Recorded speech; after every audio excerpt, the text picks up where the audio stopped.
Assalamualaikum warahmatullahi wabarakatuh. Hai Sobat Mbak Tiwul, apa kabar semuanya? Semoga dalam keadaan sehat dan baik-baik saja, serta dilancarkan segala urusannya hari ini ya. Terima kasih buat yang sudah mampir di video ini.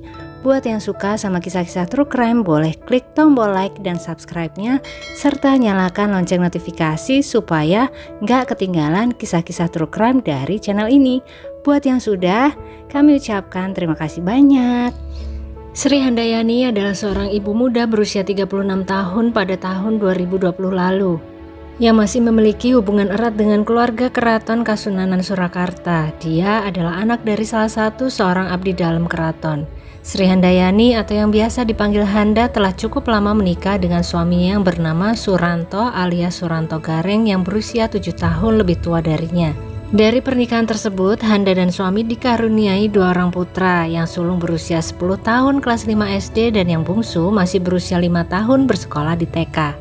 Mereka sekeluarga tinggal di sebuah rumah yang berlokasi di Desa Duwet, Kecamatan Baki, Kabupaten Sukoharjo, Jawa Tengah. Rumah keluarga Suranto dan Handa cukup terlihat lebih mewah dibandingkan dengan rumah lain di sekitarnya. Ini disebabkan karena memang Pak Suranto memiliki sebuah usaha rental mobil yang cukup sukses di daerahnya. Meskipun begitu, mereka sekeluarga dikenal oleh warga sebagai tetangga yang baik dan ramah, tidak ada sombongnya sama sekali, dan sering mengikuti kegiatan yang diadakan di sekitar lingkungan mereka. Rumah mereka juga sering menjadi markas untuk berkumpul teman-teman dan juga rekan bisnis Pak Suranto. Jarang terlihat rumah dalam keadaan sepi. Salah satu rekan bisnis Pak Suranto bernama Afla Haidar, di mana pada tanggal 18 Agustus 2020 Afla mengirim pesan WhatsApp kepada Bapak Suranto untuk meminjam mobil Hiace-nya untuk keperluan mengantar tamu ke Jogja. Namun ketika Afla menghubungi kembali tanggal 19-nya, Pak Suranto tidak merespon kembali.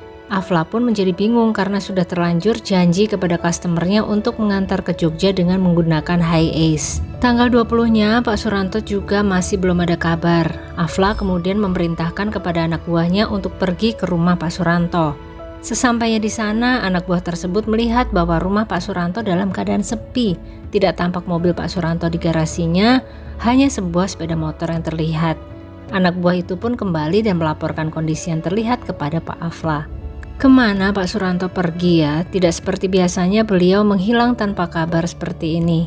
Yang tidak Pak Afla ketahui adalah keesokan harinya, misteri hilangnya Pak Suranto akan terjawab dengan sangat gamblang. Apa yang sebenarnya terjadi? Simak terus video ini hingga akhir ya sobat.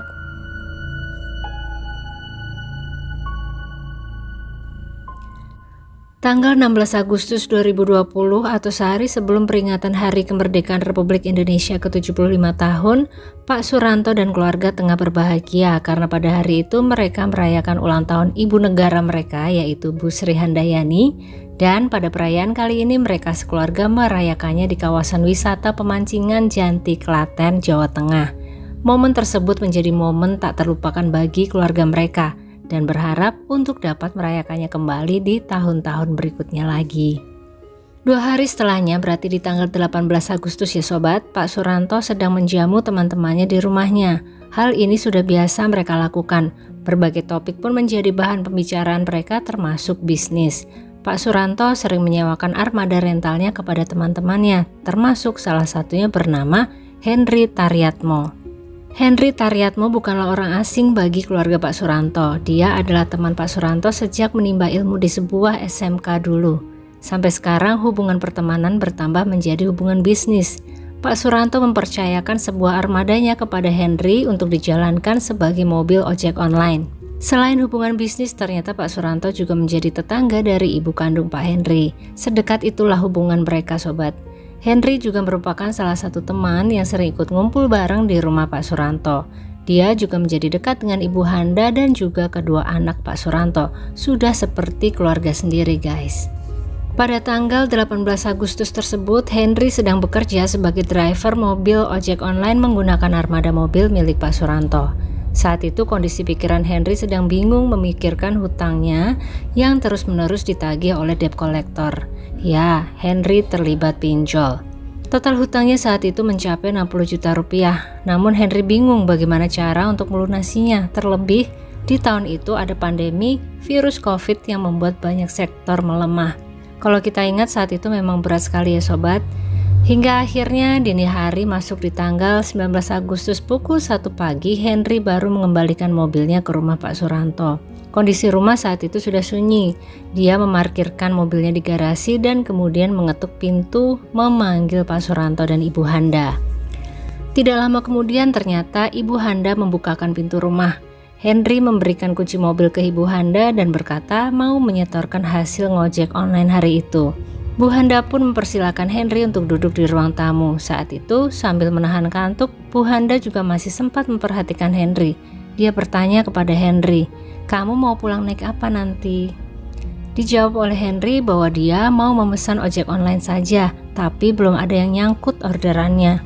Mendengar hal itu, Bu Handa yang kasihan sama Henry mempersilahkan Henry untuk menunggu di ruang tamu dan Bu Handa kembali masuk ke kamar untuk melanjutkan tidurnya. Kurang lebih Henry duduk di ruang tamu sambil main game di handphonenya selama 1 jam hingga masuk pukul 2 dini hari terlintaslah sebuah pikiran yang sangat buruk di benak Henry. Dia ingin menguasai armada-armada milik Suranto yang ada di garasinya saat itu untuk menutup hutang-hutang yang dimilikinya. Astagfirullahaladzim, saat orang lain ada yang sedang beribadah malam, Henry malah punya niat buruk. Tanpa berpikir panjang, dia pun segera memulai aksinya tersebut. Karena dia sudah sangat hafal denah dalam rumah Pak Suranto, Henry pun langsung menuju dapur dan mengambil sebuah sajam dan memegangnya di tangan kirinya. Kemudian memanggil Pak Suranto dan Bu Handa dari luar kamar. Beberapa kali memanggil, akhirnya Bu Handa membukakan pintu kamarnya dan saat itu Henry langsung menyerahkan uang tunai sebesar Rp250.000 dengan tangan kanannya. Dan tiba-tiba tanpa Bu Handa sempat sadari, tangan kiri Henry yang memegang sajam dengan cepat menukus ulu hati Bu Handa beberapa kali. Bu Handa yang terkejut kemudian berteriak, "Ya Allah, ya Allah," sambil membungkuk-bungkuk menahan rasa sakitnya. Pak Suranto yang mendengar teriakan sang istri pun terbangun dan dengan terkejut dia berseru, "Hei, hei!" Namun dalam kondisi belum sadar sepenuhnya, dengan cepat Henry menukus Pak Suranto di bagian dada sampai kemudian beliau menyusul sang istri yang sudah bersimbah cairan merah di lantai. Tiba-tiba dari arah kamar anak, Henry melihat si anak sulung terbangun dan menangis menyaksikan ayah dan ibunya sudah bersimbah cairan merah di lantai. Dengan tega, Henry kemudian mendatanginya dan melakukan penukusan lagi dengan sajam yang sama. Anak sulung pun seketika harus kehilangan nyawanya juga. Menyusul anak bungsu yang ternyata juga terbangun dan menangis melihat kakaknya, Henry yang sudah kepalang tanggung ini juga melakukan hal yang sama kepada si anak bungsu. Bahkan dia menukus anak bungsu lebih banyak daripada yang lainnya karena melihat masih terus bergerak. Sampai kemudian adik kecil itu pun menyusul kakak dan kedua orang tuanya. Astagfirullahaladzim, Henry, terbuat dari apa hatimu, Henry? Jam dinding di dalam rumah tersebut yang menjadi saksi bisu tindakan jahat Henry saat itu menunjukkan masuk pukul 3 dini hari. Henry kemudian membersihkan diri, mencuci baju dan juga sajam yang digunakannya di dalam kamar mandi Pak Suranto. Setelahnya, Henry mengambil air minum di dapur dan segera membongkar tempat Pak Suranto menyimpan kunci dan juga surat-surat berharga kendaraan seperti STNK, BPKB dan tidak lupa KTP Pak Suranto. Dia ambil semua barang-barang tersebut, awalnya berniat untuk langsung membawa pergi Avanza putih yang ada di garasi. Namun saat keluar, dia melihat ada sepeda motor Mega Pro di sana. Akhirnya dia mengambil terlebih dahulu motor tersebut dan mengendarainya keluar rumah sekitar pukul 3:30 dini hari. Dia membawa sajam yang digunakan tadi, baju yang sudah dia bersihkan dan juga dompet. Tidak lupa dia juga mengunci rumah Pak Suranto. Dibawanya motor tersebut ke arah Banyudono dan sesampainya di suatu sungai di sana, sajam yang digunakan untuk pembunbunan dia buang di sana.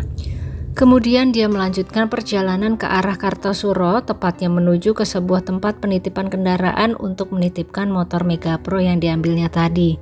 Setelah itu Henry memesan ojek online untuk kembali ke rumah Pak Suranto. Dan sesampainya di sana sekitar pukul 5 subuh dia mengambil mobil Avanza putih mengendarainya pulang ke rumahnya di Desa Weru Sukoharjo. Istri dari Henry sempat melihat suaminya pulang membawa mobil putih tersebut, namun sama sekali tidak menaruh curiga apapun karena mungkin memang sudah biasa ya mobil yang digunakan untuk online itu dibawa pulang. Tanpa menunggu lama, Henry langsung menjual 1 unit mobil Avanza putih tersebut dan berhasil memperoleh uang sebesar 82 juta rupiah. Segera saja dia melunasi hutangnya yang sebesar 60 juta itu. Dan sobat, bisa menebak digunakan untuk apa sisa hasil penjualannya? Ya, Henry gunakan sisa uang tersebut untuk beramal. Beramal buruk tapinya ya sobat. Dia menggunakan uang itu untuk membayar jasa wanita penghore di 2 tempat, di 2 hotel berbintang yang ternama di kota Solo. Mbak Tiwul pengen nginep di sana juga, tapi nggak jadi-jadi, mahal guys rate kamarnya. Sementara Henry sedang berfoya-foya dengan uang hasil penjualan mobil tersebut, di sisi lain para tetangga Pak Suranto merasa sedikit curiga karena tumben sekali suasana rumah beliau sangat sepi, tidak ada aktivitas sama sekali. Namun di hari pertama dan kedua mereka tidak terlalu mempertanyakan hal tersebut karena mungkin saja keluarga Pak Suranto sedang pergi. Karena tidak tampak mobil dan motornya terparkir di garasi. Namun pada sore itu, tanggal 21 Agustus 2020, seorang ibu muda yang merupakan tetangga dekat Pak Suranto sore itu sedang menyuapi anaknya sambil jalan-jalan di dekat rumah Pak Suranto. Dan ketika melintas, sang ibu mencium aroma yang kurang sedap dari arah rumah Pak Suranto. Kemudian saat pulang ke rumah, dia pun menceritakan hal tersebut kepada suaminya. Kok ada aroma gak enak ya dari dalam rumah Pak Suranto? Apakah itu hewan atau bagaimana ya? Tapi rumahnya sepi, jadi mereka belum melakukan tindakan apapun. Namun yang namanya warga di perkampungan ya sobat, rukunnya itu masih terasa sekali. Hal tersebut kemudian menjadi perbincangan warga di sekitar yang ternyata sama-sama mulai mencurigai ada sesuatu yang terjadi di rumah Pak Suranto. Dari kondisi rumah yang sepi dan sama sekali tidak ada aktivitas, lampu rumah pun tidak pernah menyala sejak tanggal 19 Agustus lalu sampai ada yang mencium aroma kurang sedap dari rumah tersebut. Akhirnya para warga sepakat untuk melihat rumah tersebut lebih dekat untuk mengetahui apa yang sebenarnya terjadi.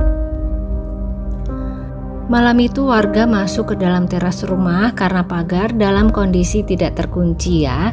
Setelahnya mereka mengintip dari luar melalui jendela dan betapa terkejutnya mereka menyaksikan sebuah pemandangan yang betul-betul di luar dugaan mereka semua. Tampak ada 4 tubuh tidak bernyawa di area sekitar ruang tamu rumah tersebut dengan noda cairan merah yang sudah terlihat mengering. Segera mereka melaporkan hal tersebut ke perangkat desa setempat dan melanjutkan laporannya ke Polsek Baki Sukoharjo. Tim kepolisian Baki sampai di tempat kejadian perkara pukul sekitar 21.30 malam dan keempat tubuh tersebut segera dibawa dengan 2 ambulans ke Rumah Sakit Dr. Muwardi untuk dilakukan autopsi.